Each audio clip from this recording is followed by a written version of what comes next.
তুমি এবার আমাকে চিনতে পেরেছো তো মিসেস মোনালিসা ম্যাডাম? আমি কে?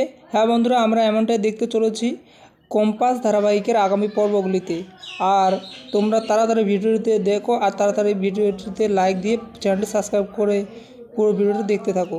গল্পের শুরুতে আমরা দেখতে পারবো বন্ধুরা, মোনালিসা বলে এই প্রজেক্টটা আমি বানিয়েছি। আর তখন বিহানের সামনে কম্পাসের একজন বন্ধু বলে, তুই একদম মিথ্যা কথা বলবি না।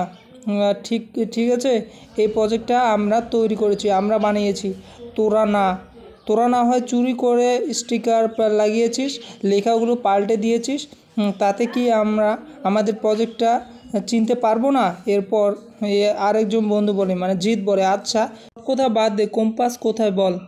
এরপর মোনালিসা সেই জিতের কথা শুনে চমকে ওঠে এবং বলে, কম্পাস কোথায় আমি কি করে জানবো, আমি কী করে বলবো। এরপর বিহান এসে বলে, মোনালিসা কম্পাসকে খুঁজে পাওয়া যাচ্ছে না, ওকে ফোনেও পাওয়া যাচ্ছে না, আমার মা কিন্তু খুব টেনশন করছে, যদি জানিস তাহলে বলে দে। আর এই প্রজেক্টটা ওদের বানানো না তোমাদের বানানো সেটা আমাদের কাছে এখনও ক্লিয়ার নয়। আর এটা যদি ওদেরই, তাহলে তোমাদের টেবিলে কি করছে আর কম্পাসই বা কোথায় গেল? তুমি যদি কিছু জেনে থাকো তাহলে প্লিজ বলে দাও, মা খুবই টেনশন করছে।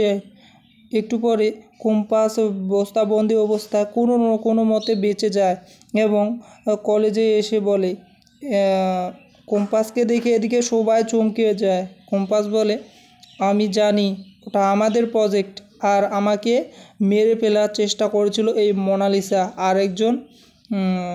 আর ওদের গুন্ডাদের কথা বলে দেয় বিহানকে। বিহান শুনেই মানে চমকে যায় আর বলে, কি বলছো কম্পাস, তুমি কি সত্যি বলছো?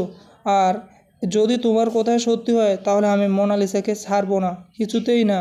এরপর বিহান চলে যায় ওই গুন্ডাদের খুঁজতে। তো বন্ধুরা, আজকে এখানে বিদায় নিয়ে